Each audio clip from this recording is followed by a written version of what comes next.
Okay, I think we are live. Hello, everyone. Good afternoon. Welcome to the People's Forum. I am so excited. My name is Leanne, first of all, if I haven't met you yet. And hello to everyone who's here in person and to everyone who's joining us online. I'm really excited to introduce today's panel, today's event, War, Sanctions, and Resistance under U.S. Imperialism. This is something that we should be talking about every day because imperialism is something that we need to be resisting every single day on all corners across the world. So today's event is particularly important because we have with us 4 incredible voices who are going to help us dissect and diagnose and sharpen our understanding of the ways in which imperialism is affecting West Asia and North Africa today, so that we can sharpen the ways in which we make sure we stand up against it and we finish with it. So I also want to thank, in particular, Matteo Capasso, who has organized this event, and we're taking advantage of the fact that there's been a really nice gathering of anti-imperialist scholars this weekend who were participating in the conference Imperialism, the Imperialism Question in the 21st Century at Columbia University. But we wanted to make sure that when we have this gathering of anti-imperialist intellectual voices, that we're bringing it also to the People's Forum to broadcast and amplify the analysis and make sure it's reaching organizers across the world as much as possible. So thank you, Matteo, for making this possible. And thank you also to the International People's Tribunal against imperialism, sanctions, blockade, and economic coercive measures for co-sponsoring this event and for including this in the many important activities of the tribunal. If you haven't followed them, please do. It's a really amazing project and really important for today's world. So I am going to introduce all of our speakers, and then I'm going to pass it off. We're going to hear a presentation from each one of them, and then we would love to have a dialogue. There is a live stream. You can find the live stream on our YouTube channel, People's Forum NYC, and then you can tune in from there and you can put your questions on the YouTube chat. So once we hear the presentations, we'd love to hear questions from everyone in person and online.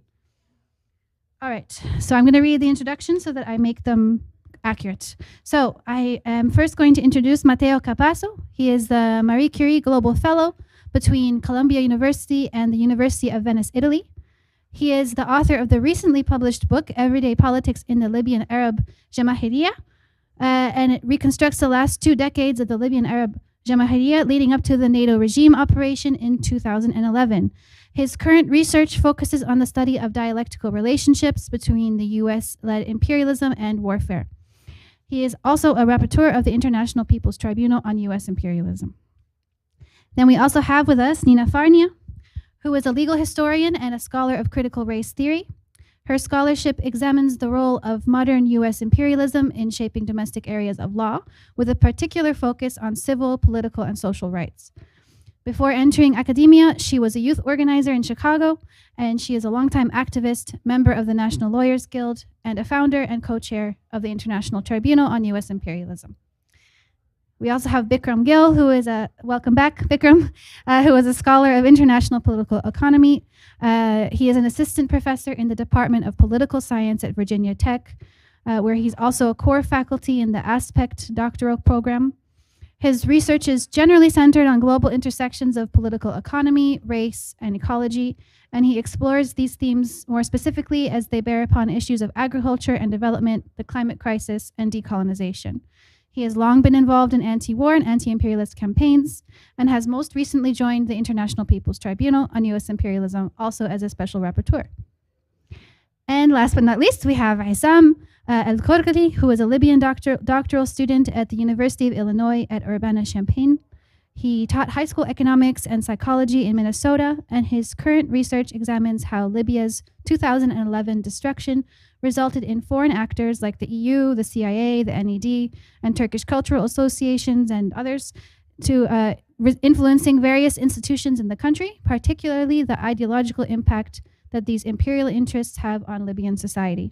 He's also a labor organizer with the Graduate Workers Union at the University of Illinois. So a huge welcome to all of you, and yes. I'm going to pass it now to Matteo.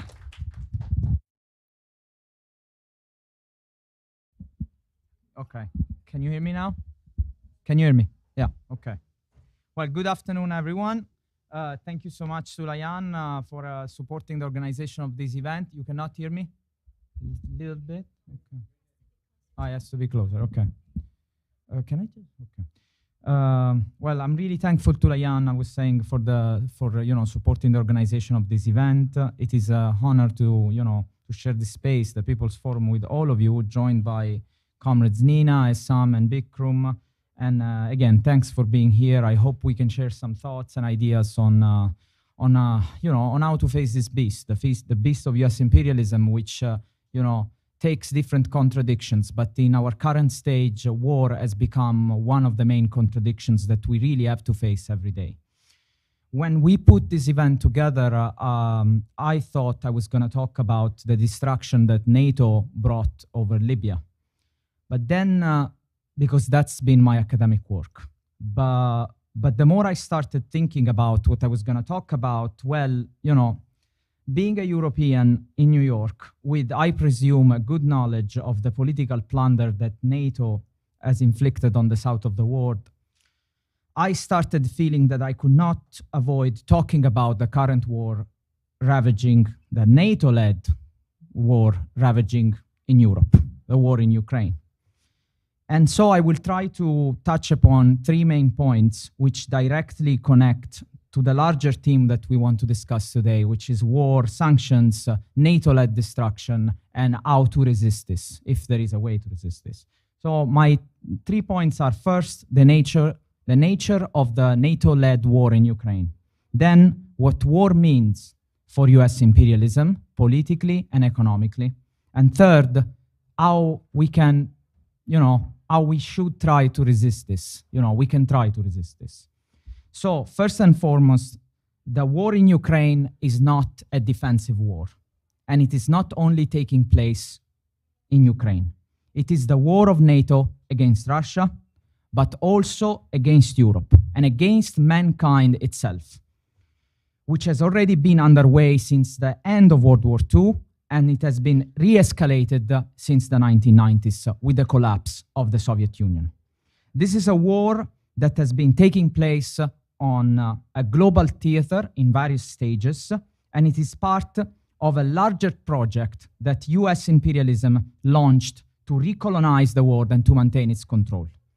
It is a war that, looking it from historically and at present, is a war that will not stop at nothing, and will take into account also the use of nuclear weapons if it's needed. This is the war. This is, when we think of this war, we have to think of all the other wars that we'll be talking about that US imperialism has launched. But we also have to think of the war in Ukraine as the war that precedes and prepares, also in terms of strategic doctrine and the development of US domestic propaganda, the one against China. The mainstream media is constantly bombing us. And we know that this war with China at some place will take place, either under the pretext of Taiwan or the human rights in Xinjiang or whatever you want. You add to it. The rulers of Ukraine, unfortunately, have lent themselves to this war. And indeed, they were placed there and preemptively armed to their teeth precisely for this purpose. They are probably aware that this sacrifice will earn them a Nobel Peace Prize, and the country will be aptly co-opted in the West among the white people and the liberal democracies. But at the same time, there is no doubt that the Ukrainian population is paying for it in a more tragic and direct way. Yet, the European working classes are also paying for this in a more indirect way, passing out money to finance the conflict and recovery of the US.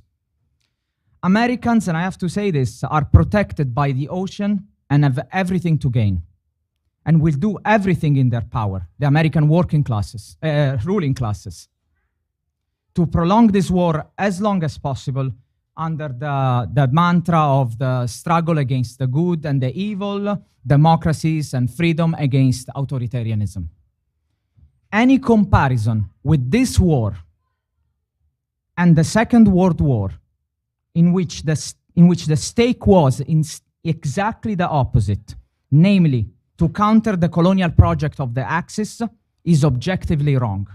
When I hear, these obscene comparisons of the war in Ukraine and La Resistenza Partigiana, the resistance that was fighting against Nazi fascism, I don't even know where this is coming from. When we hear Bella Ciao being circulated, literally consumed by anybody, it's an offense to the war of liberation that Italians and many Europeans have had to fight against Nazi fascism. The NATO-led war in Ukraine should be seen also in continuity with something else, that it's one of the most obscure and hidden pages of history of Europe, which is after 1945, after the Second World War, the US and the West, came out trumpeting, as a beacons of goodness and democracy, But at the same time, they were co-opting Nazis in their political formations under the pretext of fighting communism.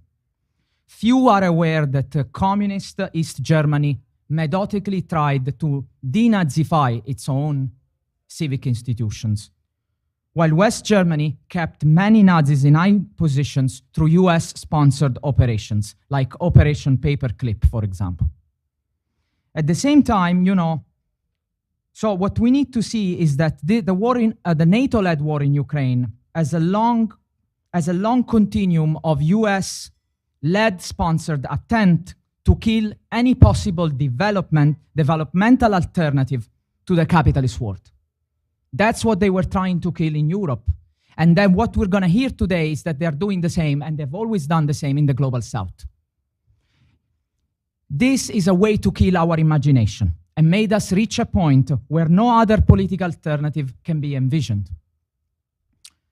So when we think about these pages of history, we always have to recenter in the history of Europe the Operations Gladio, Operation Condor in Latin America. What were these operations?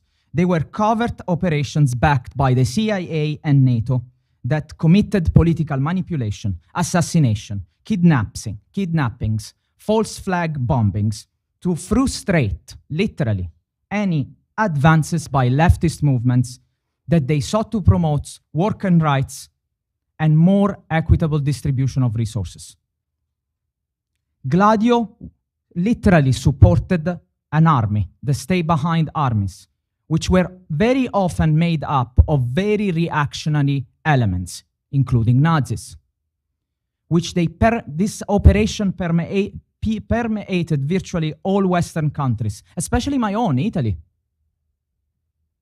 So the CIA, what did they do? They bankrolled Gladio and Condor, which was taking place in Latin America at the same time, with mafia-run drug money, laundered by the financial institutions of the Catholic Church, targeting anyone, any group.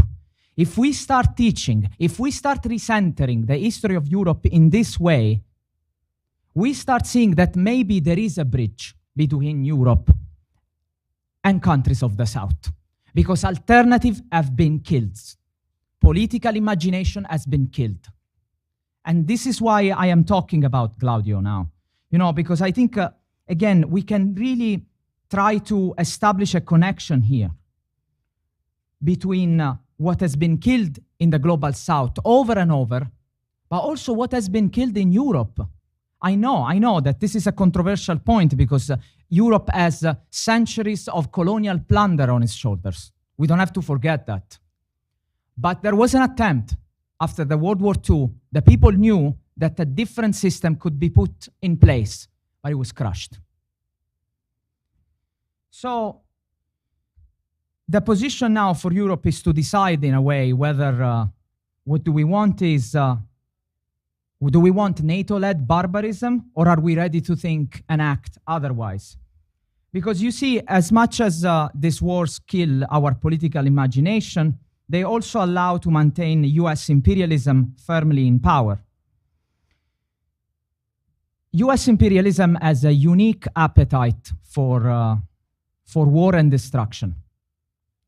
And one could say, how can we delink Europe from this appetite? Because we're talking about the ruling classes. They need this war. They want this war. They make profit out of this war.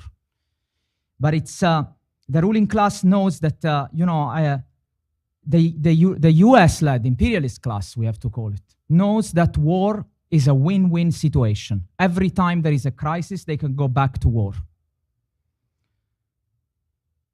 But when we think about war, we should not only think about the profits of the military, industrial, and academic complex.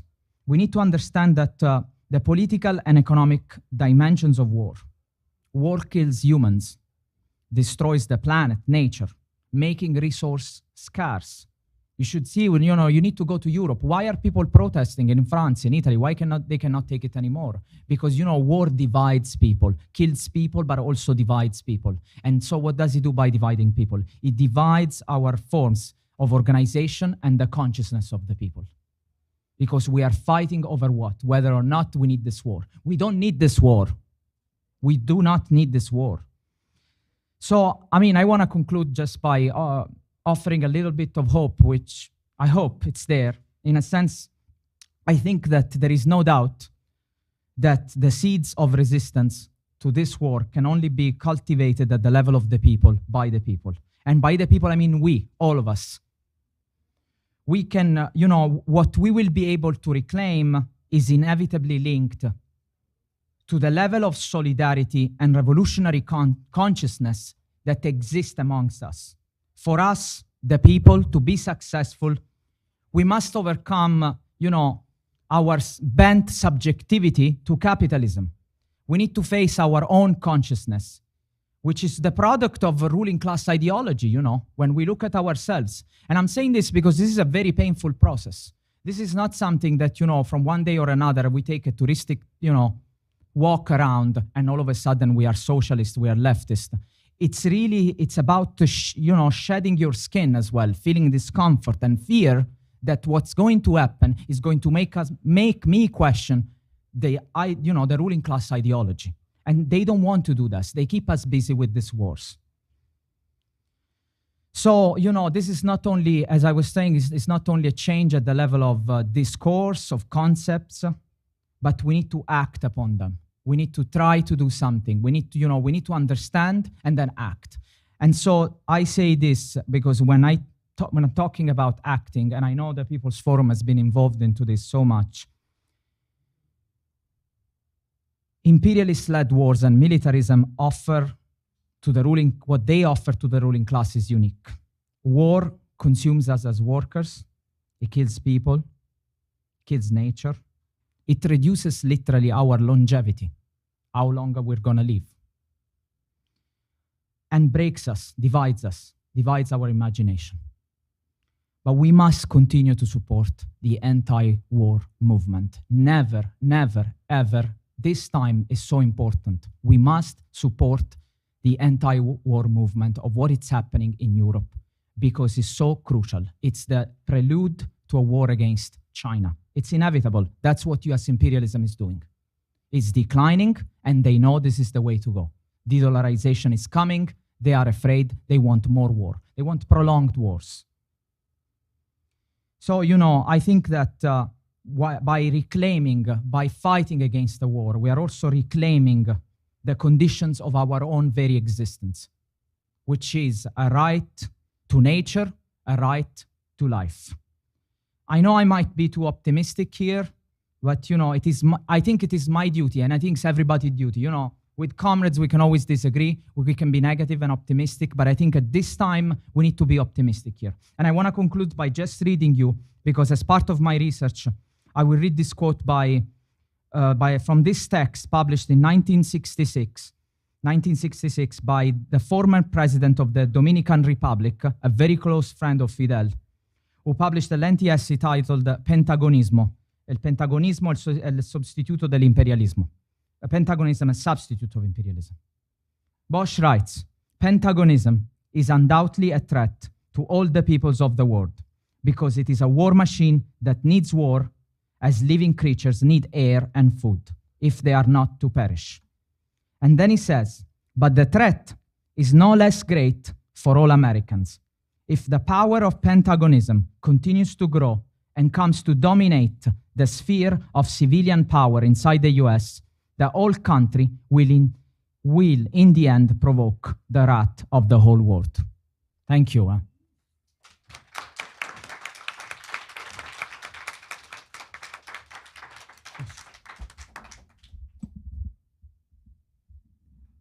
Hello, everybody. Before I start, I want to thank Matteo. Matteo, as he mentioned, is Italian, and he organized a remarkable conference yesterday at Columbia, bringing together people from around the world to talk about imperialism. It's not, I think, lost on us that such a conference had to be organized by somebody who is not based in the United States. In addition to his brilliance, which you just heard, and his principles, he's also a good organizer. So thank you very much, Matteo. I'm gonna start on a positive note, even though the rest of my talk's not gonna be so positive, which is that, as you may have heard, it looks like China has brokered peace in Yemen. This is a remarkable development. The war in Yemen, a proxy war that was largely fueled by the United States, has killed what reports are millions of people, mostly children. Hunger is incredible. The whole country has been devastated by the war. And so this development is unbelievable. It's unbelievable. And it's a direct consequence of the rise of China and the decline of the United States and the resulting decline of the dollar. So what I tell my students, and I told them this last week, and it's the first time in my life that I'm able to say this. I'm 43. I know usually women don't share their ages, but this is an incredible moment to be alive. It's very scary for those of us that have suffered the consequences of US imperialism and are refugees of it or exiles from it or whatever. Most of our lives we've been devastated by it in one way or another. But it's a very exciting moment to be alive. Not because we know what's gonna come next, not because we know what a multipolar world looks like, or even that we're going from a unipolar world to a multipolar world. We may be going from a unipolar world to another kind of unipolar world. We don't know. But it looks like the Chinese don't like war. Certainly not as much as the Americans. And if that's the case, we all stand to benefit. So I wanted to start there because we were at this conference yesterday. Did you all know while we were at the conference, did you know that yeah. I found out last night when we had no idea. We were like in a conference talking about imperialism and didn't know. In any case, that tells you a little bit about academics, right? No offense to my comrades up here. Okay, so I'm gonna start my talk now. Can I?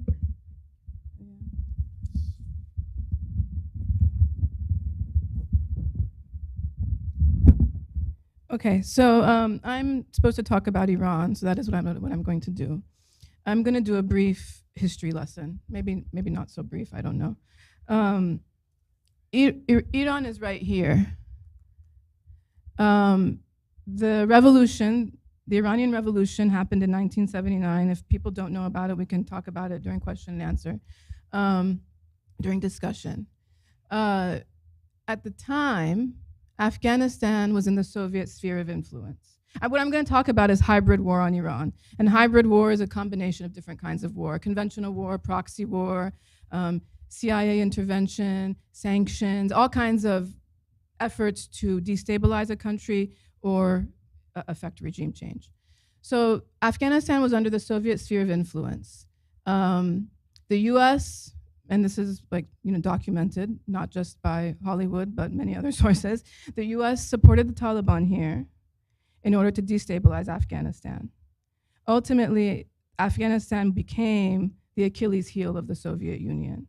The Soviet Union put so many resources in Afghanistan in order to preserve it that not many years afterward, it fell apart. Not for a variety of reasons, but Afghanistan was one of them. Afghanistan, as you know, fell to the Taliban, and the Taliban is still in power there.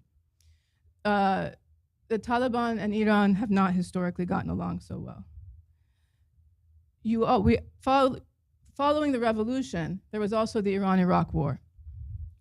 So now you have major foreign interventions on both sides of Iran.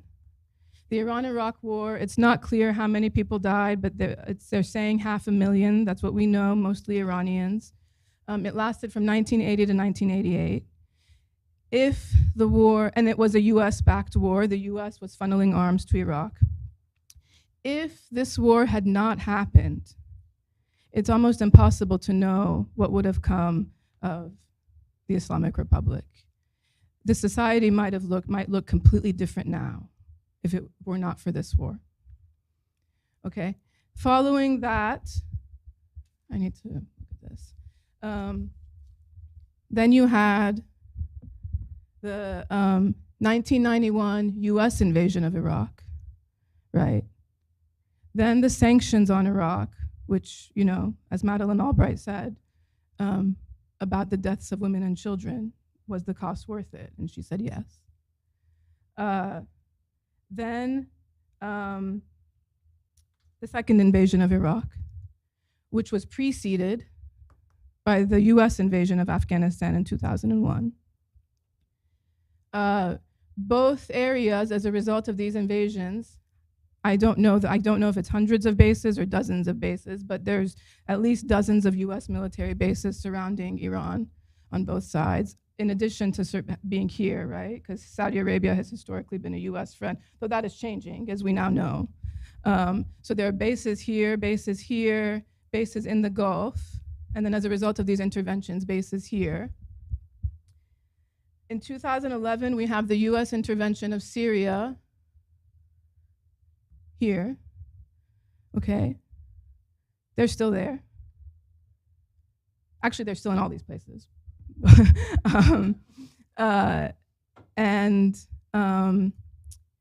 If it's not the US, it's Israel that's bombing Syria quite regularly, actually. I think the last bombing was 2 days ago. And then there's Yemen. Where's Yemen? Oh, yeah. See. 2014, a Saudi-funded war, Saudi-funded proxy war. This is multiple proxies, right? Saudi Arabia is a proxy of the United States. And now, I don't know how many people know this, there's a war between Azerbaijan and Armenia, right up here, right now, as we speak. It's allegedly over what the Armenians call the Artsakh region in Azerbaijan. Israel is funding Azerbaijan. And the numbers are 70% of Azerbaijani weapons come from Israel. Half of Azerbaijani's oil goes to Israel. And the Mossad has a branch, it's called a branch here, from which it launches its Iran operations. Okay, so it's all around. The United States has completely encircled Iran. And I don't need to tell you the physical consequences of being encircled by so much war, right? Iranians, actually relative to their friends in the region, have not suffered as much violence, right? But there's a lot more cancer now because of all the chemicals and the weaponry. So this is the context in which we need to think about Iran as people located in the United States.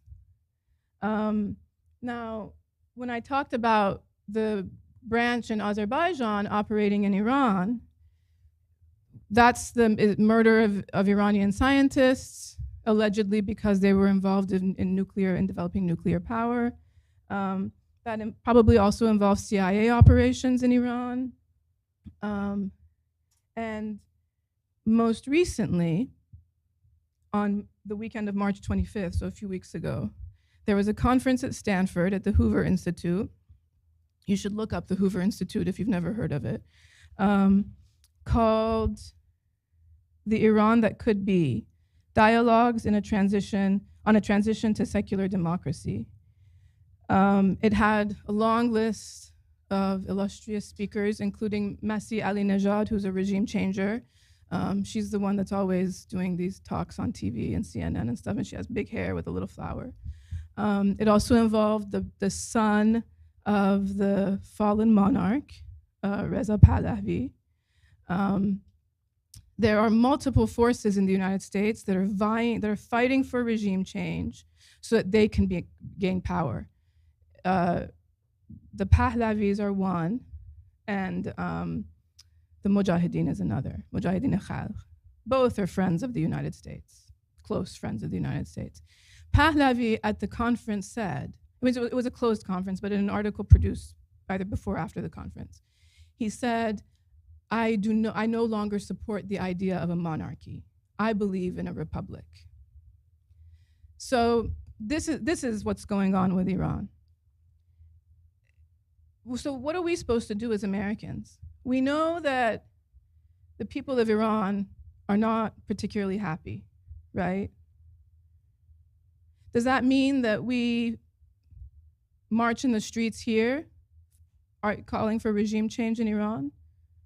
Should we use the term revolution instead?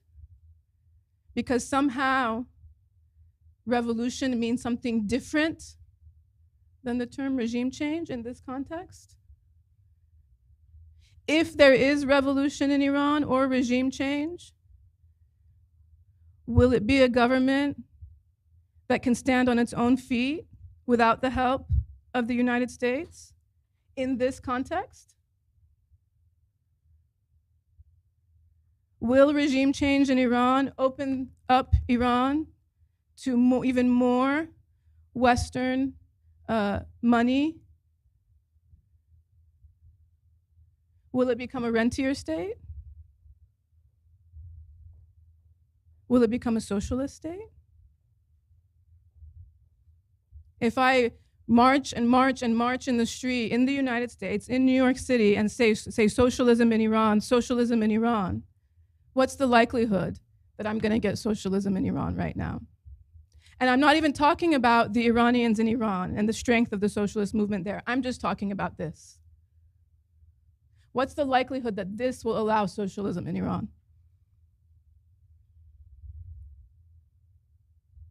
Zero. So, a lot of people have been tweeting and posting about Iran recently because of the Women Life Freedom movement. They want to support it, and that's not a bad thing. But before you take a position, you have to recognize what is actually going on. You cannot call for regime change or revolution without recognizing the history of the region and what is actually happening right now. The only thing that we should do, and I'm talking as an Iranian who actually has spent time in Iran, though not much, and I've worked in the women's movement in Iran. But when I'm here, I don't work in Iranian movements here. I work in anti-imperialist movements here. Because that's my positionality here. That's the passport that I hold. That's the income that I get and the taxes that I pay. So the only thing that we can do if we want to support Iranians and self-determination in Iran is fight against US imperialism. That's it.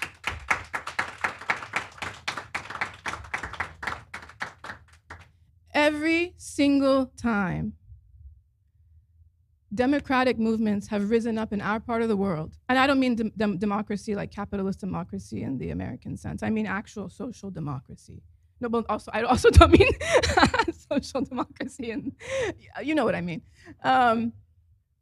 The US has undermined it, the US or Europe, every single time. Now that's gonna change. It's gonna change. The US is losing its footing in the region. As we've seen just over the last month, the deal brokered by the Chinese between Iran and Saudi Arabia, Syria, now Yemen. This is all changing. The end of the petrodollar. So with the decline of the US in the region, what we need to see is autonomy among the peoples of the region to choose what they want. They get to choose what they want. We don't get to choose it for them. All we get to do is make sure that this place doesn't undermine these people. And maybe we should start thinking about what we want here if things change here, right? Maybe we should spend a little bit more time thinking about that. If the empire falls, and the dollar, my students asked me, I teach critical race theory, and we were talking about the de-dollarization last week, and they said to me, and this is the first time in my life that something like this happened in the classroom, they said to me, if de-dollarization continues, is that bad for us as Americans? It was the first time in my life that my students are actually facing a world where they're not benefiting from the spoils of empire. That's remarkable. So maybe we should, if the students realize, if the young people realize that this is happening, maybe this is what we should start focusing on, the kind of world we want to see here. That's it.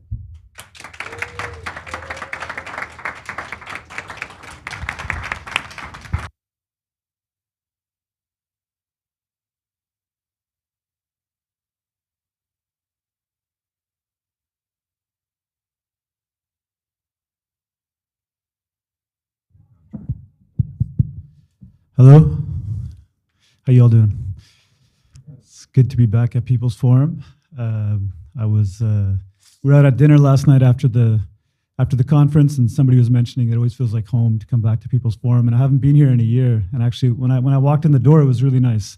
It does feel like home, and I think to continue with Nina's commending Matteo, I'll start with continuing the kind of the good vibes, you know, one love, and shout out to People's Forum for always providing a space to clarify the confusion that exists today around discussions of imperialism. This is a space you can always come to bring clarity, which is something I'm going to try to do in my talk today.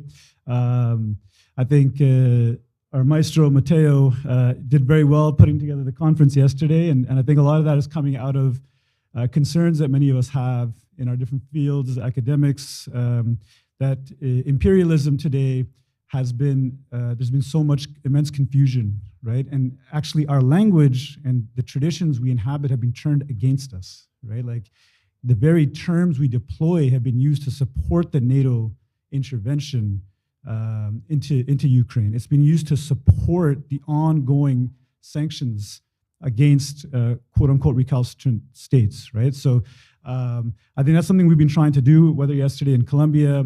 I wanna shout out Nina for her work in really pushing the discussion on sanctions with the International Tribunal. I'll try to end my talk there in the centrality of initiatives like that. And so, yeah, I think I'm gonna try to focus a lot on clarifying what we mean by imperialism, and then thinking about how imperialism from its inception has been, it's been shaped by a class struggle on a world scale, right? And how it's responding often to that. And I wanna end by thinking about the last gasp that we're seeing right now, potentially, of US imperialism, right? So just to begin with a quote we often hear in the time we're living in, right? We often hear people reference Antonio Gramsci's famous passage that the old world is dying, the new world is yet to be born, this is the time of monsters, or something to that effect, right? But if Gramsci was not in Italy, if he was in the colonies, he would understand that we've always been in the time of the monster. The monster is US imperialism, right? In Europe, it may have looked like capitalism was going into crisis, socialism was yet to be born, and therefore there's fascism. But if we go to Césaire, fascism is the rebounding of imperialism back to the core, right? So we have to keep that in mind, that the monster just has not been defeated. The monster's been around since at least the 19th century, if we're thinking about US imperialism, then its consolidation in the 20th century. So to have clarity as to what is US imperialism and how it's actually the driving force in a lot of the conflicts that are otherwise confused and represented as inter-imperialist or represented in other terms, right? So I'm going to begin right now just with a discussion of imperialism itself, and then I'll work through the other elements, right? So what do we mean by imperialism, right? In general terms, we think about imperialism as referencing a relation through which a power denies sovereignty to the people inhabiting a territory, right? So, and that's a very general definition of imperialism, right? The denial of sovereignty, the superimposition of an extraterritorial sovereignty, in which the subordinated territory is subjugated to the imperatives of the imperial power, right? Now, in capitalism, imperialism assumes a slightly different character, right? Imperialism is not simply about, under capitalism, the possession of territory, the denial of sovereignty over territory, physical territory, but imperialism and capitalism is fundamentally about the denial of sovereignty over the flow of economic capital into and out of a territory, right? So it's actually this question of capital flows, right? And I'm just going to open this so I don't miss anything, because I missed a lot yesterday during my talk, and I regretted it afterwards. You know, when you give a talk and you're like, there's like the money lines were missing, so I just want to make sure. I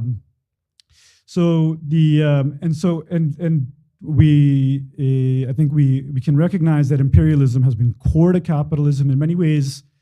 What is the relationship between the two? It's the foundation. It's the condition of possibility for capitalism, right? The emergence of capitalism is built on the appropriation of non-Western wealth, right? That's just like a basic point to put there. Now, how does that get established, right? How does imperialism come to consolidate itself? How does it affect a denial of sovereignty? How does it affect a denial of sovereign control over not only territory, but economic capital, the flow of capital into and out of a territory? Okay. Now, it does this at the basic level. And the thing about being an academic, and sorry, I don't mean to diss us as well, but we overly complicate things sometimes, right? Sometimes I wonder, like, my analysis is very basic, and I wonder sometimes if that doesn't get me the attention if I complicated things, right? So at the base level, what is imperialism premised upon? Force, okay? Now, why am I going to start there? Because it's really important. A lot of the academic literature on decolonize this and decolonize that, it will have all of these complicated moves we have to make around knowledge, around ideology, which are important, but it'll often confuse this question of force, right? So imperialism is built in the first and last instance on the superior application of military force. That is how the denial of sovereignty is affected, right? And sovereignty, let me just take one step back. Sovereignty itself, to reclaim sovereignty, is to reclaim the monopoly over the use of force over your territory, right? So let's have clarity and not romantic visions of how we're going to get to sovereign reclamation, the defeat of sovereignty. The question of force is central. And then another element of sovereignty is recognition, being recognized by other sovereigns, and just hold that there. That's going to be important in a few minutes. I'll come back to that, right? So the application of greater force allows for the usurpation of the monopoly over violence in a territory. And now this can be direct or indirect, right? You can have direct control, right? Or you can have a puppet in place, but ultimately, the control over military force, the control over violence in the region remains with the imperial power, right? So, and it leaves the targeted state vulnerable to be constantly being broken up, to be divided, right? And that's the trick of imperialism. Sometimes you don't always see it, right? But who is ultimately securing the security of that territory in the last instance? Now, what does this do in the capitalist framework, right? The application of superior force is done to deny sovereignty, to reorganize the territory in service of the accumulation imperatives of the core, right? To extract surplus value, to extract cheap inputs, right, that stabilize capitalism in its core location, to enable both profit, accumulation, and the reproduction of labor. On its own, capital labor could not reproduce itself on an expanding scale. It must require the imperial premise, right? That's why capitalism is so out of control right now, because for the first time in its history, that foundation is being put to question, right?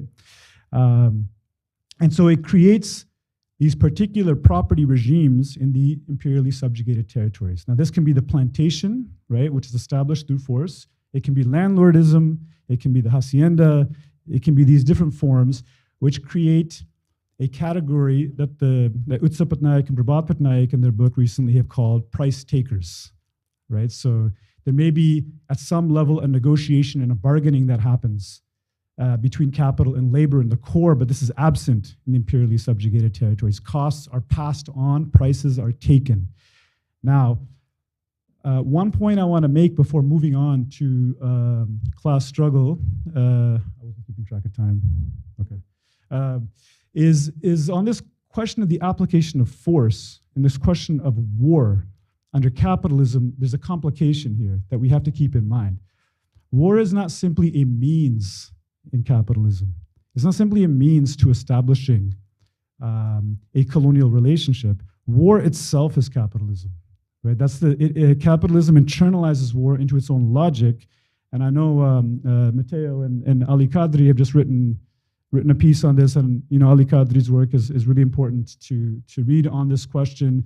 I think, though, this is a part of the Marxist tradition that we often forget, from Rosa Luxemburg, Walter Benjamin, Lenin to an extent, is thinking about the significance of war as an arena of profit and accumulation itself, right? Now, how does that operate? So and this is interesting because Lenin talks about capitalism as being its own grave digger in some ways, right? I mean, that's a part of the Marxist tradition, but this relationship of war and capitalism is actually part of why imperialism can't achieve its objectives today. It actually defeats itself in some ways as well, right? But war as capitalism is a process through which the contradictions of accumulation, right? The inability to recycle profits and generate more profits in a capitalist economy, the overaccumulation crisis, right? Rosa Luxemburg argued it can be most effectively overcome through war, right? War introduces an expansionary space for production and reinvestment because it can be unending, right? Whereas other markets don't have that same character. And it's unending, she was arguing, through propaganda, through the permanent war footing that can be introduced. That's something that is really important, I think, to keep in mind. So it's not just a means, but it itself is capitalism, okay? Now, as I was mentioning, imperialism, though from its inception, has been caught up in class struggle on a world scale, if we follow Samir Amin there, right? And it's not just, he tries to reframe it as social struggles, perhaps, but the point is that underlying premise of imperialism has been subject to contestation from its inception. The denial of sovereignty is met immediately by a reclamation of sovereignty. And this is very significant, is what is the reclamation of sovereignty built upon, right? Now, we can dream of, again, better worlds, and we should, of art, of music, of dancing, and the ways to get there. But there has to be a roof under which we do it. And this roof it can't defer the question of force, right? And so the reclamation of sovereignty, and of course the greatest theorist here is Frantz Fanon, who argues that it is when a greater force is returned to imperialism, when that violence is met with a greater violence. That is when decolonization and anti-imperialism is set in motion. And Fanon doesn't embrace this world. He's very melancholic, but he said, and maybe here I would quote Tupac, right? he was given this world. He didn't make it, right? So he's like, we got to be realist and sober about the world in which bad to quote Tupac. Okay. So it's about returning to imperialism, a greater violence. That's what really can reestablish sovereignty, right? And otherwise, we risk, if we defer that question, we risk being trapped within what I call, in the paper I presented yesterday, the Las Casas paradigm. Okay, so just briefly, what do I mean by Las Casas paradigm? Do we all know who Las Casas was? Bartolomé de Las Casas. So, he was a 16th century, 15th century, 16th century, I guess, what was he? Was he Dominican? Okay. Anyways, he was a religious figure who was critiquing Spanish colonialism.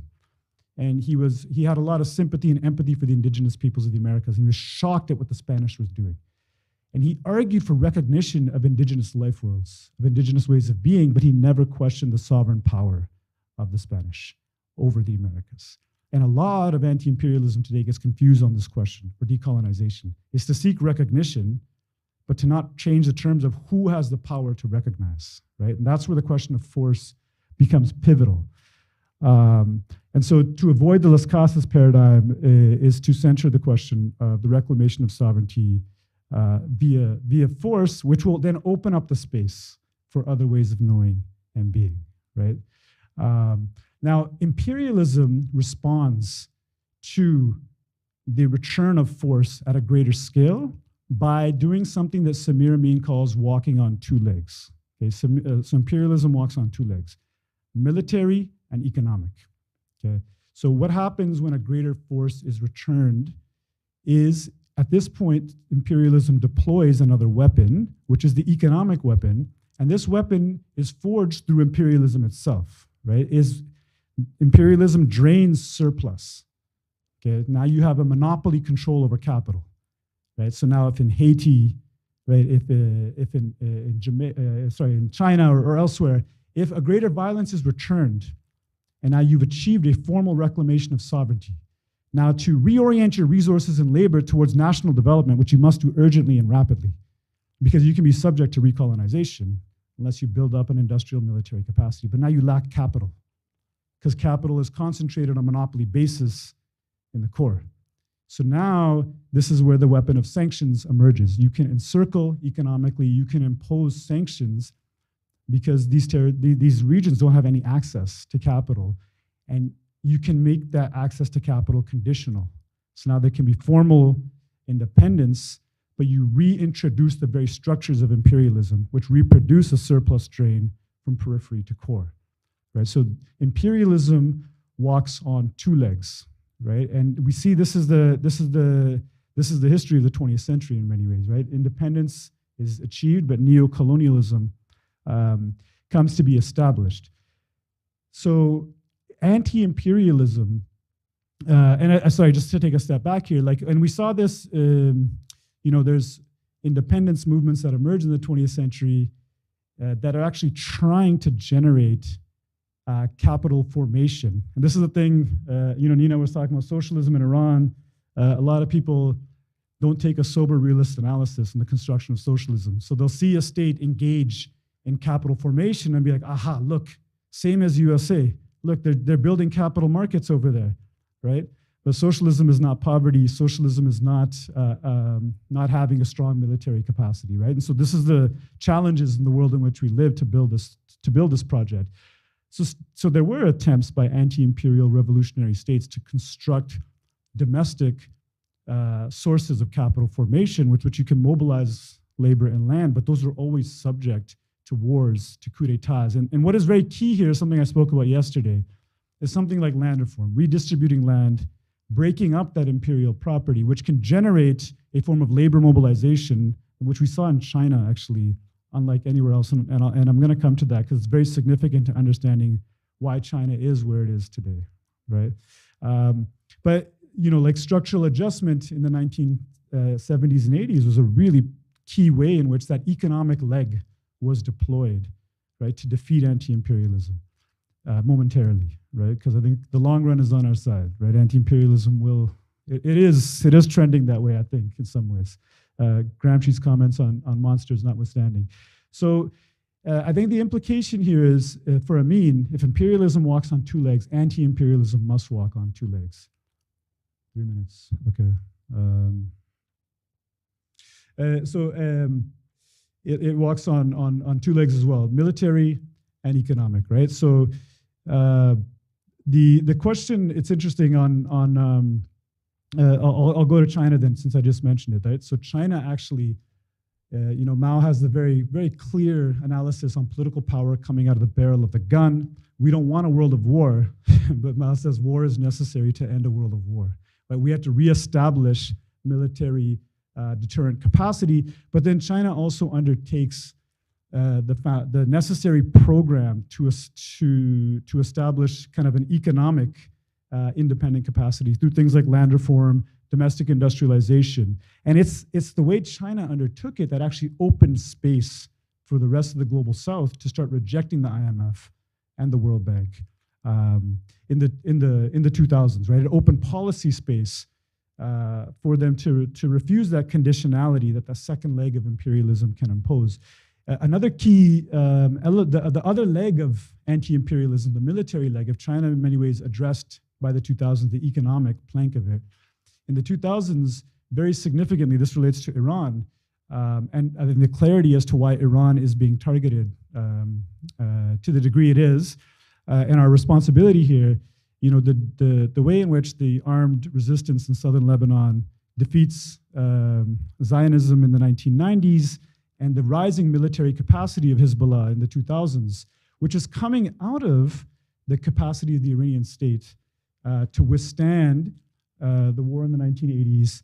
But also then this speaks to a relationship between Iran and North Korea in terms of military transfer and military capacity. And these are things as anti-imperialists sometimes we don't touch, right? But the way in which states like the rogue states have withstood imperialist and circulation, sanctions and whatever, and have opened up, if China's opened up an economic space, they've opened up this other question of showing that US imperialism in many ways is a paper tiger. It can cause much destruction, but it cannot win. It did not defeat, even in Iraq, it didn't achieve military victory. It caused a lot of destruction. Look at in Yemen, right? We have this peace deal, but Ansar Allah definitely is able through, it's not a proxy, but it has access to Iranian capacity to be able to withstand imperialism's attempt to destroy it, right? So the need to walk on two legs in response, and I'll just end with a point on how imperialism has responded in the current era, in this ongoing class struggle. There's a last gasp we're seeing, right now. So in response to China's rising alternative economic architecture, right? We have the Obama administration making a pivot to Asia in 2010, 2011. We have the introduction, this is something that was missed out a lot on, in terms of an attempt to rescue the dollar about 10 years ago, right? The rolling out of a Euro bond market, the entrapping of African states in debt, right? And large measure of the debt crisis comes out of the rolling out during quantitative easing. You have all this excess money that can't find profit here, a very familiar story. They roll out loans to African states, and now interest rates are going up, and they can't repay them. Everybody's talking about the China debt crisis. And now, for states like Zambia or Sri Lanka or elsewhere, conditions are being imposed to roll back the programs these states introduced when they said no to the IMF and World Bank, right? So this is a key question of where we find ourselves right now in terms of anti-imperialism. On the other leg, I think, after Hezbollah defeats Israel in the summer war, I know I've said this so many times, but it's so important that, Tony Blair stands up and he says, there's a Shia crescent we must defeat. And then you see Syria being targeted, you see Iran being targeted, and sure, things are complicated, but let's have clarity as to why they are being targeted, right? The threat that the victory in 2006 posed to the deterrent capacity and the promise it posed to the possibility of the liberation of Palestine, it really frightened Zionists and imperialists in the region, right? So this is kind of the manner in which they attack Syria and Iran, and then I think the way in which Russia responds in 2014 is important to understanding why also Russia becomes targeted by NATO, right? With the ultimate aim of defeating China because of the depth that China has in terms of that contesting the other leg of imperialism. So final comments in terms of what does this mean for us in terms of being in the core, in terms of walking on two legs, right? I think we walk on two legs by fighting sanctions, by exposing sanctions for what they are, right? Very clearly in relation to what I was talking about, why have they been imposed? And if we're really anti-imperialist, this has to be front and center of the campaigns, right? And potentially to speak to the working classes today about how inflation and core concerns of their livelihoods might be tied to this total reckless, irrational sanctions program, right? That might have a bearing upon their own livelihoods in a negative sense. And I think Nina was very right there, right? That this might be a unique time in which the working classes are experiencing heightening contradictions here, and it might be an opening. I think another very key element is to struggle against the racist delegitimization of sovereign states in the non-Western world. We hear a lot about critical race studies, about the rising anti-racism, but we don't see the way in which through racialized tropes, these states are delegitimized. What was Orientalism? That these people can't rule because they're irrational, right? They need to be, and this is the same language that's being deployed today. So we need to meet that and contest it. So therefore, there cannot be a delegitimization of certain violence and a legitimization of NATO violence. We have to have that open contestation. Okay, and I'm done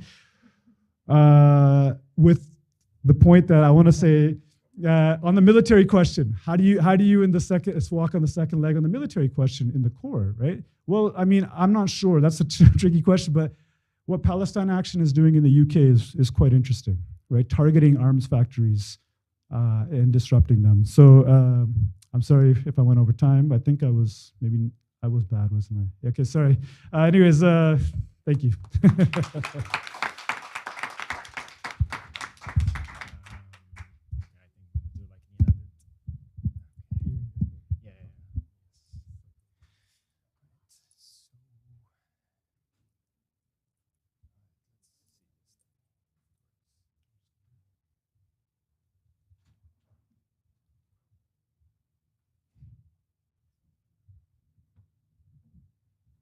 So I used to be a teacher at some point. I use a lot of slides, so I'm gonna bombard you like NATO bombarded Libya with a lot of information. So, but if you give me a second, there you go. Perfect. Yes, I'll stand there. First of all, please give a round of applause to Matteo Capasso. Great comrade. I can't thank him enough for organizing yesterday's conference and also for connecting me with feisty people here at the People's Forum. And I'll be briefly talking about imperialism and ideology and education as a site of conflict. And I think I could just give a very basic example of if you look up Libya right now on Google, don't do it now because that would be distracting, but later, you would notice that much of the information about Libya since 2011 has been written by Washington, D.C. based think tanks. And thankfully for the work of People's Forum and other entities like these ones, anti-imperialist, there is that ideological void that was used to be filled by those think tanks. Right now it's being contested by anti-imperialist voices. So thank you, People's Forum, for this. This is a picture of a tree in the middle of what used to be a farm. And this picture was taken in 2021. In Libya. I was talking to a professor in Tripoli of education, and then he was complaining about the deforestation that's happening in Libya. And I told him, what's the cause? He said, well, the plants are not growing anymore. The olive branches, we don't get stuff out of it anymore. And so the issue is that he said, since we started importing from the European Union and the United States, these seeds, our plants stopped growing and the trees started to get dry. Before 2011, Libya was called the Great Socialist People of Libya and Arab Jamahiriya, and there's that socialist aspect. There's an emphasis on national sovereignty and national decision-making and also the ability to control your own resources in the way that you want. So now that Libya was destroyed in 2011 and people said, well, the West is great, we want to be friends with America, let's do it. We started importing their stuff, and this is the outcome of some of the ecological disasters that are happening in Libya. So there is a need to analyze imperialism in this sense, the forced integration of Libya to actually start buying these terminator seeds. Once you plant them, you grow something, a fruit or something like that, you try to plant it again, the seed is useless, right? And you can study agronomy and learn more about that if you want. But this is from Cuba, this is from Libya. This is what the United States is trying to do by using its 25 feet, not just two, by imposing sanctions and different forms of imperialism on the whole world to integrate it in this subordinated format. And this is kind of we have to think about imperialism as something that we should counter ideologically. And Libya used to have a World Revolutionary Council, or Mathaba, and it used to be in Europe, across Africa and Latin America, and the idea behind it is to produce literature from the global south that contests US hegemony. I'll speak about that later on. So this is kind of the quick overview, imperialism, and then I'm gonna focus a lot on education as a site of ideological conflict, and then use some examples of how imperialism tried to sustain itself by the focus on unipolarity, meaning US hegemony. So just to clarify, if you're interested, Nina's work always tries, highlighted recently an article about like education as a site of ideological conflict. It's happening here in the US. There is that DeSantis imposing racist, xenophobic, homophobic, transphobic, all the types of stuff in the Florida curriculum. And that's also kind of similar narrative of what we heard back in the 50s and 60s and McCarthyism and so forth. So they always use education, the conservatives and the imperialists, to actually impose their ideology on people. And we have to contest that. So I'm glad that Nina talked about Afghanistan, because I'll be moving around across almost like the whole world, giving some examples of how imperialism works in education. But the destruction of Afghanistan, when they had the People's Democratic Party of Afghanistan, when they were in power, they were amazing in terms of, they were socialists, they had equal distribution of resources, literacy rate was very little. And then a cable leak from the US, in Kabul, US government says that the United States larger interests will be served by the demise of the PDBA government, despite whatever setbacks this might mean for future social and economic reforms in Afghanistan. So this is back in 1979, right before the stuff started to happen. And this is kind of I like to put pictures when I'm explaining certain things. This is some of the propaganda that they were using. So this is the skull of communism, and then it says Allahu Akbar, and these are one of the mujahideen. So now this is where it gets interesting. The textbooks, if you are learning alphabets, A, B, and C, so alifun, ba'un, ta'un, and so forth, you'll read like alif is for Allah. Then it's interesting. It gets to T is a rifle, to fang, right? And then Jim is jihad. So they're teaching these things to first graders. Now let's go to third grade and fourth grade. So sorry, this is a long quote, but I'll read it because I think it's important, right? So the US-funded Mujahideen operated an education center that used textbooks produced by the University of Nebraska under a $50 million US aid grant. A third grade mathematics textbook reads, one group of Mujahideen attack 50 Russian soldiers. In that attack, 20 Russians are killed. How many Russians fled?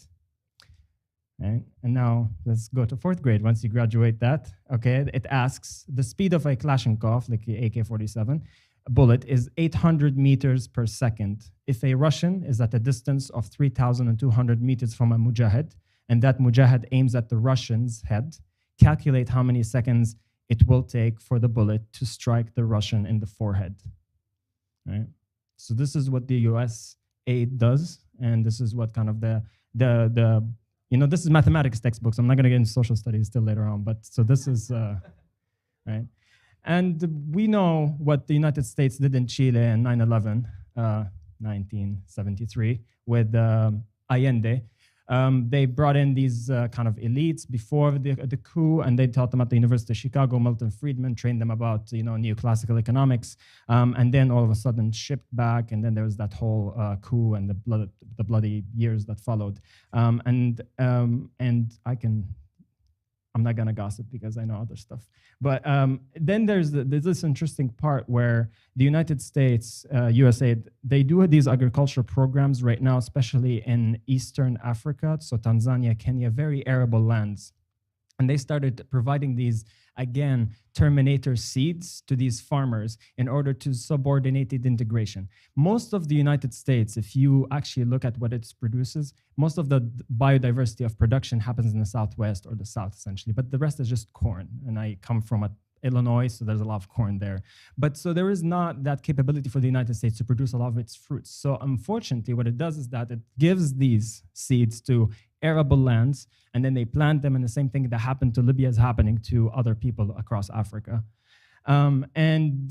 Recently, if you do read the Tricontinental Institute for Social Research publications, they have highlighted also how the US is training a lot of kind of young people who look like me, and they speak English, and they love media and selfies and TikTok and stuff like that, to actually train them to start exposing, whatever that means, the influence of China in Africa. And these examples are in Zimbabwe, especially areas where China has a lot of influence.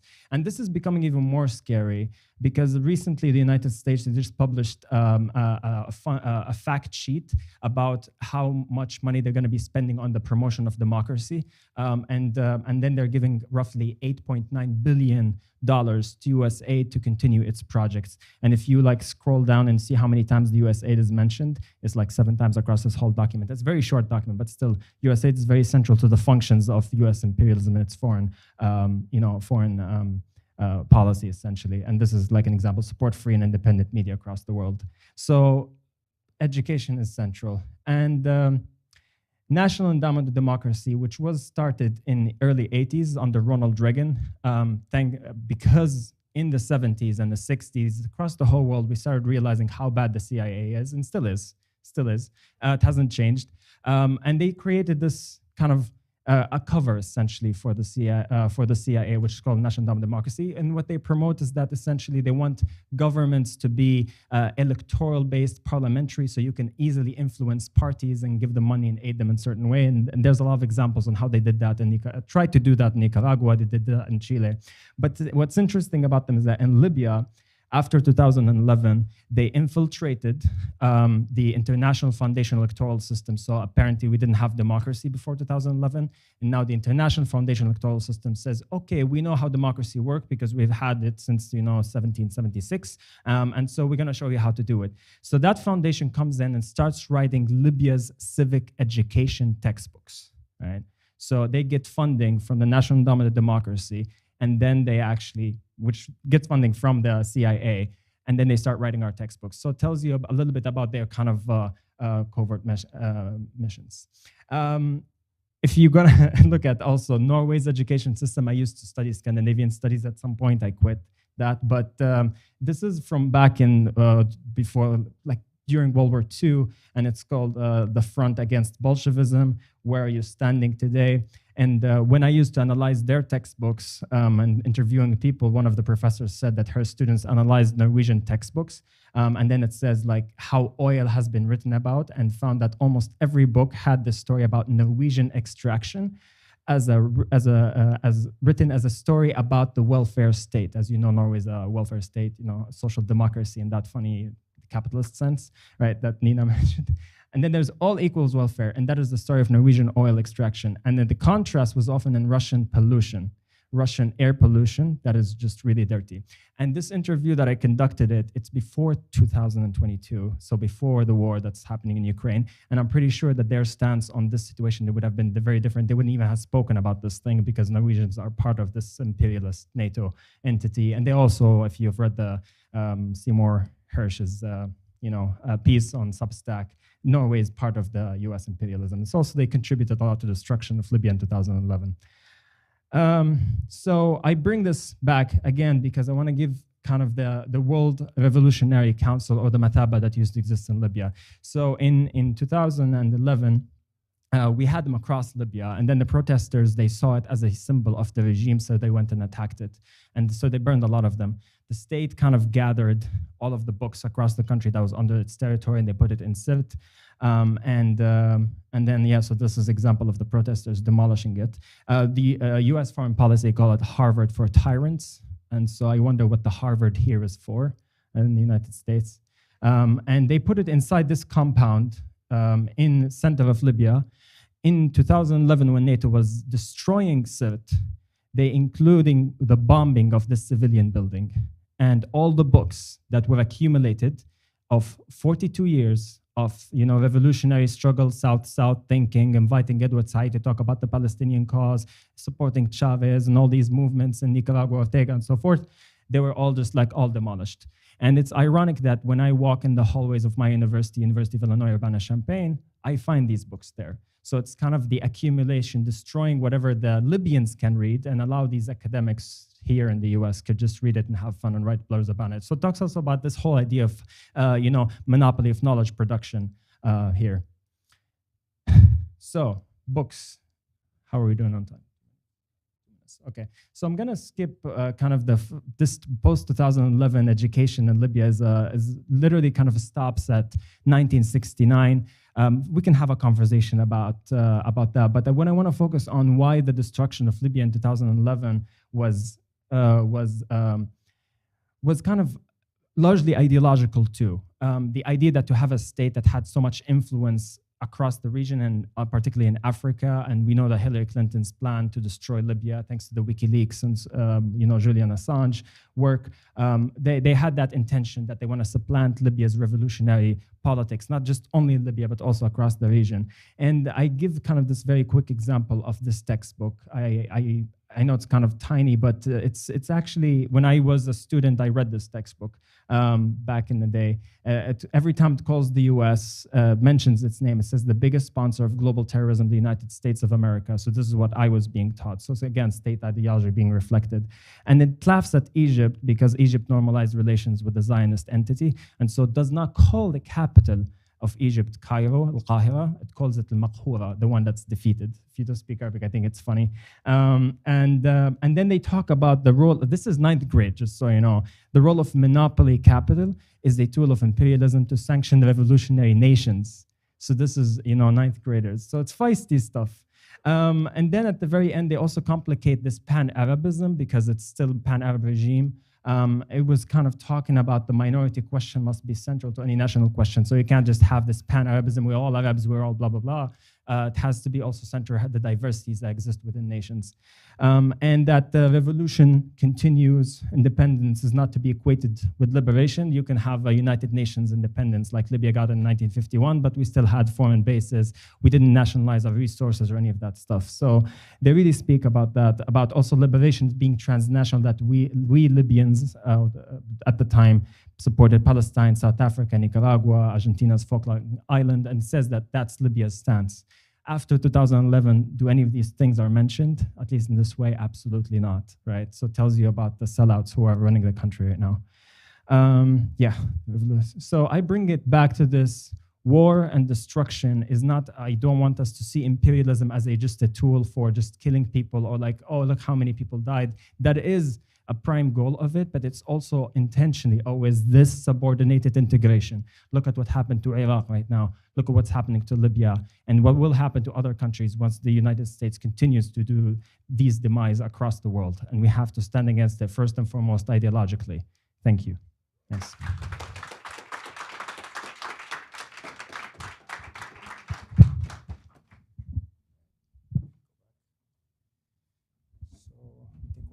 Yeah.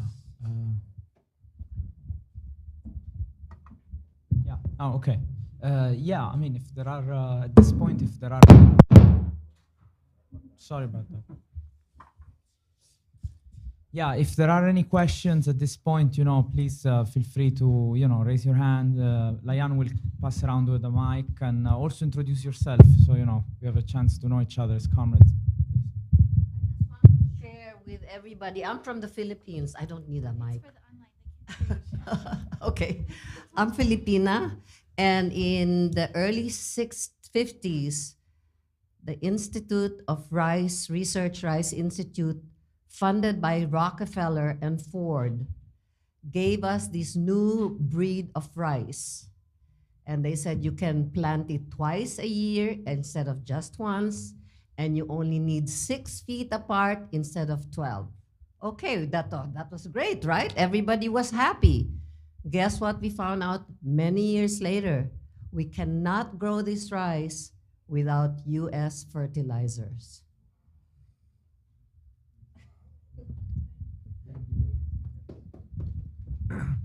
My name's Bill Dories. I'm with Alauda, New York, the Palestine Right Return Coalition.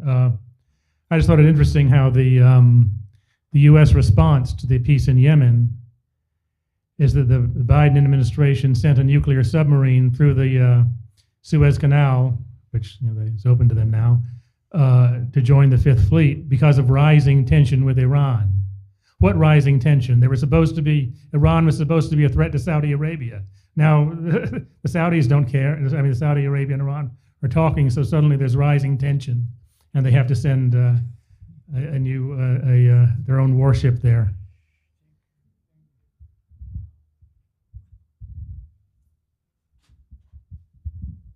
Hi, my name is Iyad Kishawi. I'm also part of Alauda and the International People's Tribunal on U.S. imperialism. I just want to add one thing to what Matteo said, and that is the operation to kill Che Guevara was actually delegated to a Nazi by the CIA. And his last name is Barbie, but I forgot his first name. Oh, Klaus Barbie, yeah.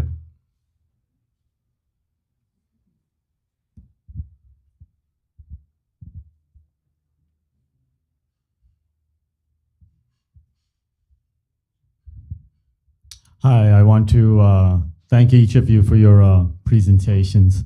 I work with the Kubasi Coalition, as well as Mass Action Against Police Brutality, Till We Win Impacted Families Coalition. In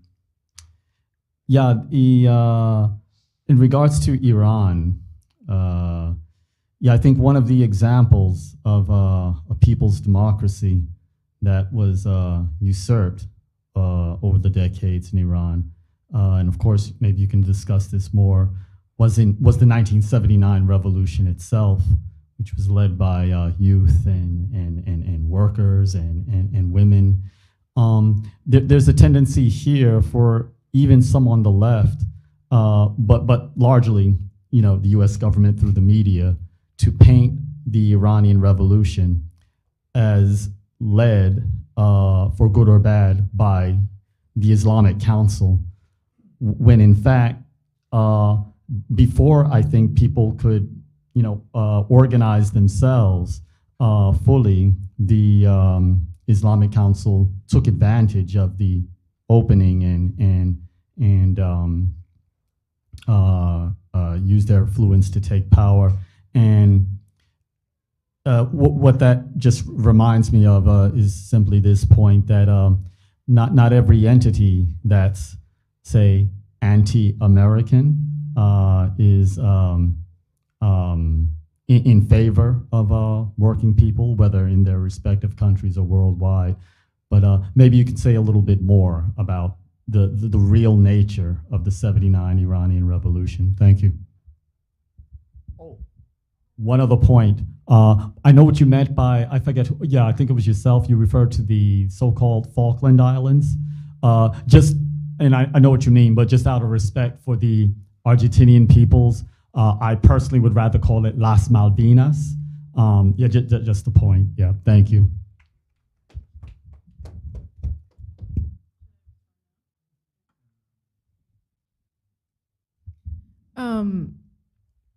So you're right. The revolutionary movement was very diverse. There was a large left, and for folks that don't know, Iran has, over the last century, had a very active and somewhat militant left movement. This I think is best reflected by the lead up to the 1953 coup. So in the years preceding the coup that caused the fall of Mossadegh, the left in Iran organized shutdowns, stoppages, the unions, oil and gas stoppages to really shut down the country. And some historians, I'll find, there's an Iranian historian that's written in a book called The Coup, Abrahamian, he's written about this. But I think Timothy Mitchell has written about it as well, right?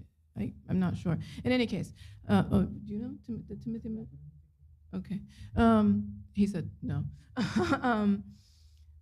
So Iran has indeed had a very large and active left. It's also had a very large and active women's movement for over a century.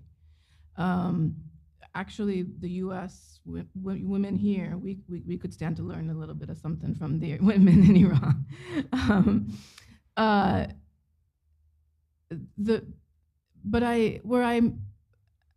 I guess I want to make a friendly amendment to your comment that you can accept or disagree with. And it's that the revolution was hijacked or usurped by the Islamists. It's not that on the one hand, it's a dangerous argument to make because it undermines the legitimacy of the current government. And so in the US context, it's just a tricky argument to make. And whatever we want to say about the Islamic Republic, whether we're Iranian or not, what is remarkable about that government is that it has withstood the encirclement of the Americans for almost half a century. That's a lesson in what it takes to survive in this world.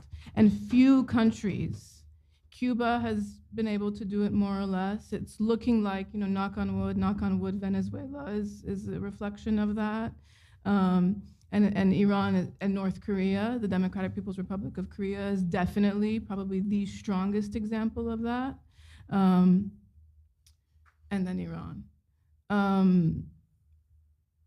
The fact of the matter is, and I'm saying this as a leftist. I'm a leftist. I'm not going to call myself a communist because I'm not a member of anything. I'm not active, really. I think that maybe, it looks like the people of Iran, by and large, like the Islamic Republic. It just does. When Soleimani was assassinated a few years ago, the famous general that defeated ISIS, and he was a very senior Iranian official. It's estimated that over 5 million people throughout Iran and parts of Iraq marched in his memory and in defense of their country and their sovereignty. If you can watch the videos of these marches, it is remarkable. I mean, historically speaking, there are few moments that we've witnessed like that. The death of Nasser was like that. The death of Castro was like that, though obviously it's because Cuba's a smaller island. The death of Chavez was like that. And so, and the women life freedom protests that we've witnessed over the last few months, they have not been that big. They just have not. It's in the West, they look really huge because of the way the cameras are, for a variety of reasons, but they just have not been that big. And so, on the one hand, as the Iranian left, rather than demand regime change or revolution in Iran, maybe what we need to do is just recognize that the people of Iran want something different than what we wanted in 1979. And we can live with that. Because the fact of the matter is that the Islamic Republic was also a welfare state where food was highly subsidized. I mean, everything from cigarettes, condoms, food, everything with education, everything was subsidized. Until when? Can anybody guess? Until the sanctions, the most recent rounds of sanctions. So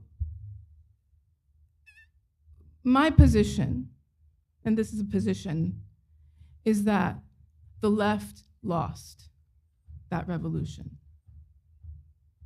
But was it the worst loss in the world? No. The worst loss would have been if an Israeli-backed government had taken over. or another US-backed government, or a Saudi-backed government, or the Taliban, something like the Taliban. Can I maybe just add? I think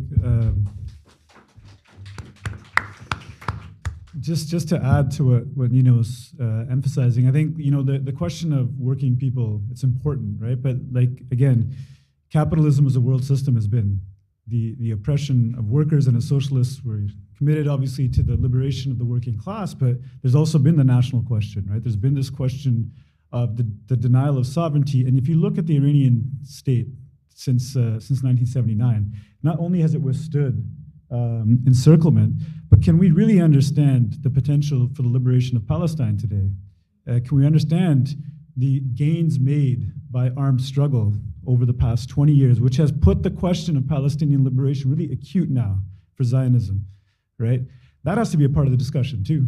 Like that's, people talk about the Iranian state as reactionary, as selling out, but let's have a material analysis of what enabled the defeat of Zionism repeatedly, right? And what has opened up an armed capacity. So where does that fit in, I guess, into that discussion? And then I think the comment on Yemen is really interesting around the US response, running a warship through the Suez, right? I think, again, these are potential openings for organizing here in the core, because has it ever been more clear that, the US approach is premised upon excluding Iran permanently from the region, right? And that can open up a discussion, okay, China's bringing peace, the US is constantly bringing war, a war that is built upon the destruction of Iran, and why? What is Iran's role in challenging the ongoing subjugation of Palestine? What role does that play in imperialism more generally, right? So.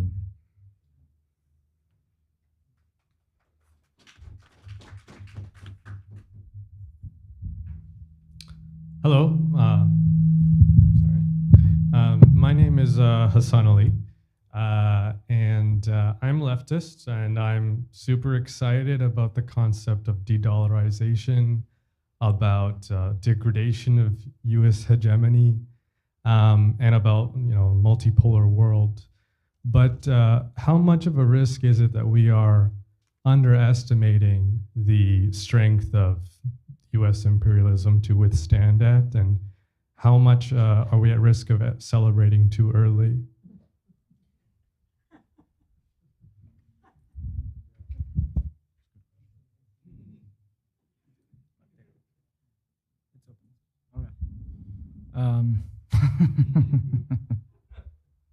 No, we're not celebrating, it's true. No. If you ask my partner who's sitting in the front line, she's gonna be sitting there replying, it's 20 years, 30 years that we've been saying that the US is declining. But it's not. No, there are changes. There are tectonic changes, and the US is part of that. I mean, you can see that there are huge openings. The US is not in control anymore of many things. What does this mean for us? I mean, that we are on the ground, we're trying to fight to build something different, that we have openings. And when there are openings, obviously, there's gonna be imperialism, as Bikram was saying, there's gonna be a response on 2 legs, 3, 4, whatever you want. It's a monster, so it's going to respond. But we have to use these openings. And when we use these openings, this is something important now, that because there is also a tendency to look at China and say, China is not going to save anybody. It's not going to save us. In the sense that China is creating a model that was very helpful for China to rise and to counter and to propose a multipolar order. But as Nina was saying, we also need to start thinking, what do we want us? We don't want China to come in and save us. We don't want to look for another messianic figure or state who's going to do this for us.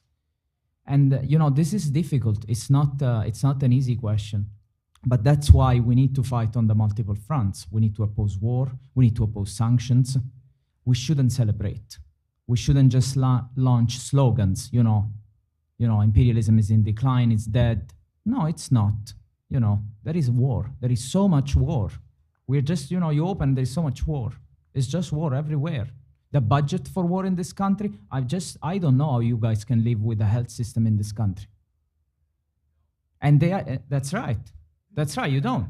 And they're trying to do this in Europe as well. They want to introduce insurance. You know, we need to fight the little battles, but we always need to have a world system analysis of things, a world view, because everything that we do, it's connected to these big changes, and vice versa. So, yeah.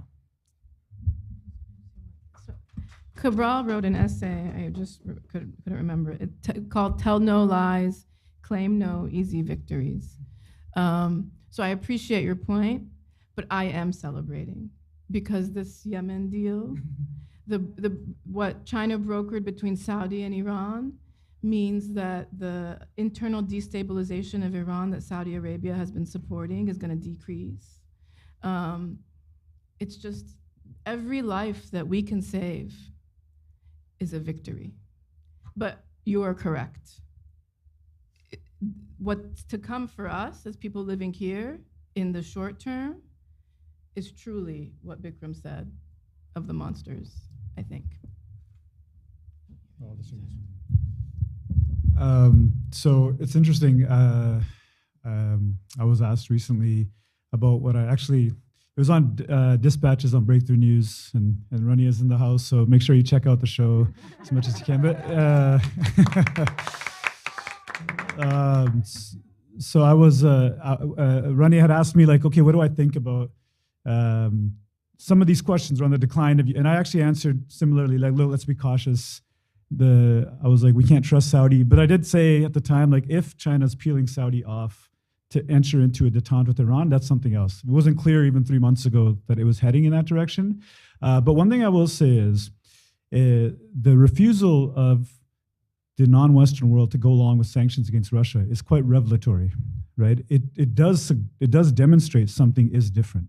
In Arrighi's book, Adam Smith in Beijing, he was very clear that the original era of Bandung was ideologically very strong, but materially very weak. He's in the return through China and South-South relations on a stronger material basis now. So now you can't be strong-armed into aligning with the US foreign policy position as some states were on Vietnam in the 1970s or so forth, right? So there's clearly something different afoot, right?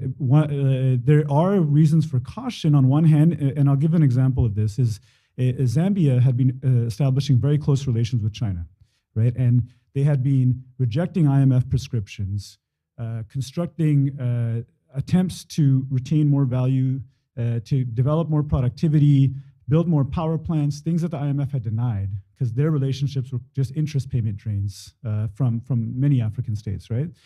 There was an opposition figure, Hichilema, who seemed like a US puppet for years, who now is in power. And it seemed like the US is making gains in Zambia when an anti-China type of figure comes to power, right? But the one thing that was very clear, is becoming evident to Hichilema right now, is the US can't offer what China can offer, right? The contradictions of US imperialism are so severe that it's comical. Biden begs the private sector, please go invest in Africa, please. There's no US private equity firm that's gonna do a 30-year investment in a port or in an infrastructure project, right? And there's absolutely zero way for the US does not have public capital in the way that China does, right?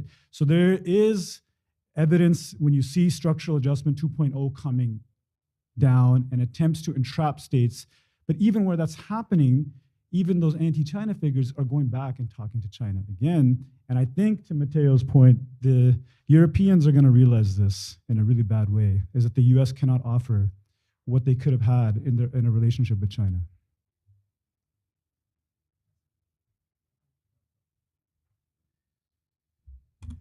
Thank you. Hi, my name's Hester Eisenstein, and I was also at the wonderful conference yesterday. You guys were fabulous, and you guys were fabulous again. I'm so impressed. I just want to say a couple of things. I wanted Bikram to, did I say your name right? Bikram, yes. Bikram, sorry. Yeah. Say about like Las Casas. You just moved past that very fast. I was like, wait a minute, what is the Las Casas paradigm?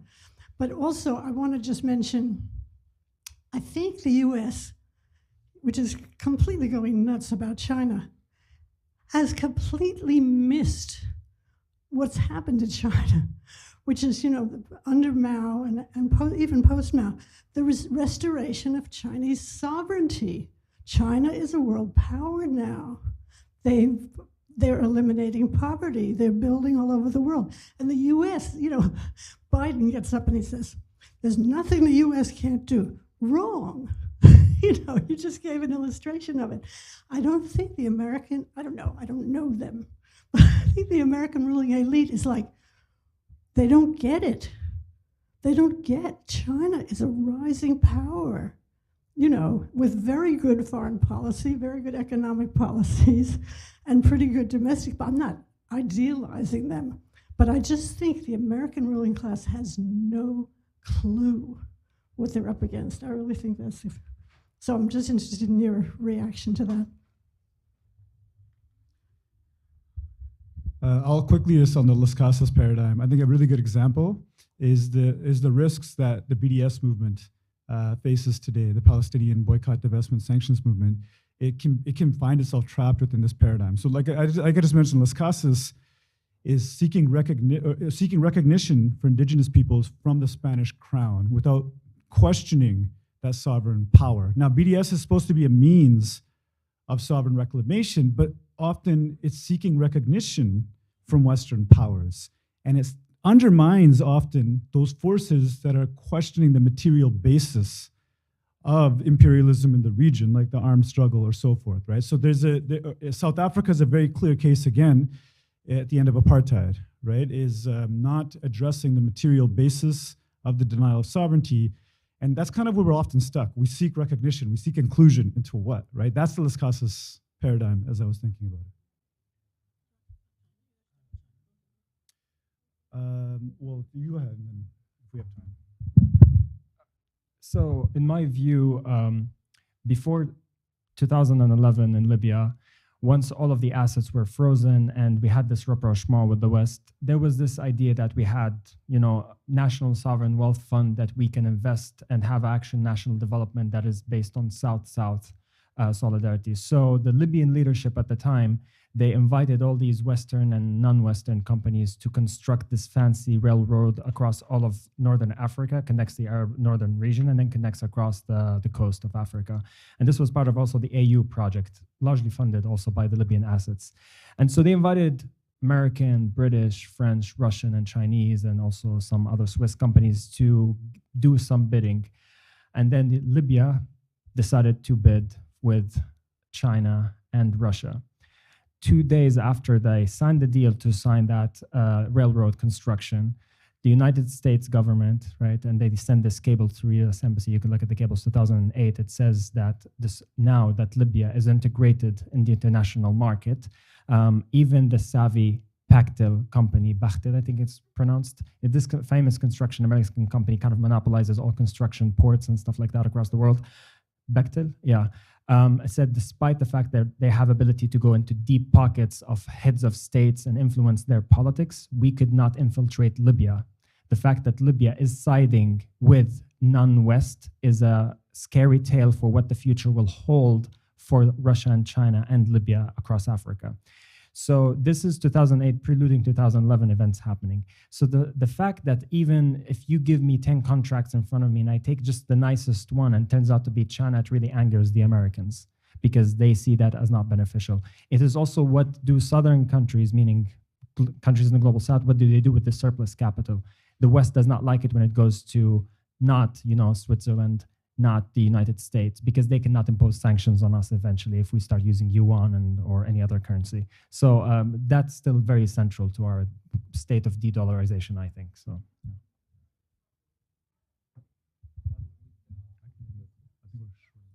With the reflections of Assam, I think unless there are any more questions, I think we can close this event. And we really want to thank you, comrades, for being here. It's we are learning as the world changes with you, and we just come here to share maybe something that, we are trying to make sense of ourselves for the struggle for a better future. Thank you so much.